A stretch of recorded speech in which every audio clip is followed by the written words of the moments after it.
Sino ba namang tao ang hindi magugustuhan yung ganito kasarap at ka-creamy na no-bake macaroni? Akala nung iba mahirap tulutuin? Kung alam mo lang kung gaano to kadali, baka dalasan mo na yung paggawa nito. Bali umpisahan natin yung paggawa niyan sa pagluluto ng 200 grams nitong macaroni pasta. Almost 1/4 kilo yung recipe na gagawin natin guys. Konti lang naman kasi kaming kakain eh. Pero kung maramihan ang gagawin mo, doblehin mo na lang yung mga sangkap na ipapakita ko sa inyo ha. Bale, lulutuin ko lang naman yan ng 10 to 12 minutes until lumambot, then saka hanguin at iset aside. Maiba lang pala muna ako guys. Kung laging pakalat-kalat yung mga charger o anik-anik sa bahay nyo, must have na meron ka na din itong hanging organizer sa bahay. Ang kagandahan yan guys, marami ka nang malalagay at ma-organize mo na ng husto yung mga anik-anik mo dyan sa bahay since marami nga yung partition sa loob. Di mo na din kailangan magbutas ng pader dahil may madikit naman tong adhesive na ididikit mo lang sa pader. And voila!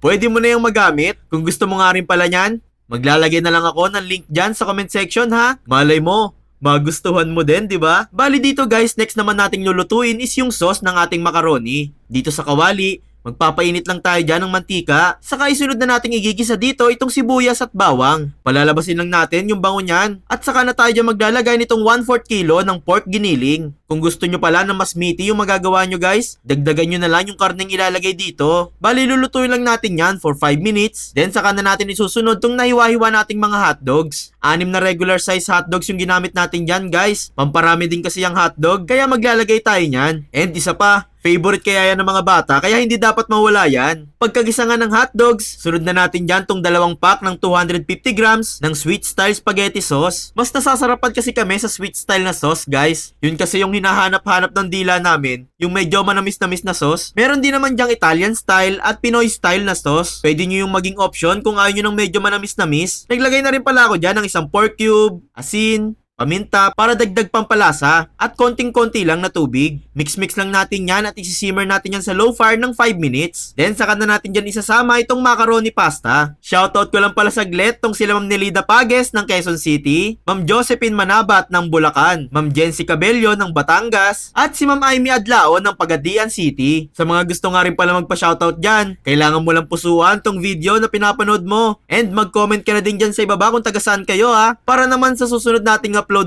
kayo naman yung mabati ko. Salamat po lagi. Bale dito nga guys, once kumapit na yung sauce sa macaroni, lulutuin na lang natin yan ng 5 minutes nang nasa low heat pa din. And after nyan, luto na yan. Set aside lang natin yan at gawa naman tayo ng white sauce. Dito sa kawali, magtutunaw lang tayo ng estimated 3 tablespoon ng margarine or butter. Pagkatunaw, ilagay lang muna natin sa low heat ang apoy. Then saka tayo maglalagay ng 2 tablespoon ng all-purpose flour. Mix-mix lang natin yan ng gusto until mag-fully mix. Then saka na natin ilalagay itong 360 ml ng evaporated milk at 4 or 5 tablespoon ng quick melt cheese. Mas okay kung quick melt yung gagamitin nating keso dito guys, para mas mabilis lang natin matutunaw yung keso. Dito guys, patience is the key. Huwag nating madaliin yung pagluluto nito para di tayo pumalpak at magkaroon ng sunog-sunog sa sauce. Lulutuin natin to sa low heat until lumapot siya ng bahagya. Hindi dapat masyadong malapot yung pagkakaluto guys ha, since lalamig pa naman yan at mas magiging malapot palalo yung sauce. Kapag ganito na yung consistency guys, yung medyo malapot na ng konti, pwede na natin yung hanguin at palamigin ng gusto sa electric fan. Once lumamig, assemble lang natin yan sa isang lagayan or tub. Tapos ibuhos na natin dito yung napakasarap na white sauce. Itsura pa lang guys, panalo na eh no? What more kung kakainin mo pa, di ba? And there you have it guys. Ready nang iserve sa pamilya itong napakasarap na no-bake macaroni. Ngayon nga paparating na ang mga okasyon. It's a must talaga na meron kayo nito sa hapag. O siya, heto na yung list ng ingredients na nagamit natin para dito. At subukan mo na din gumawa nito.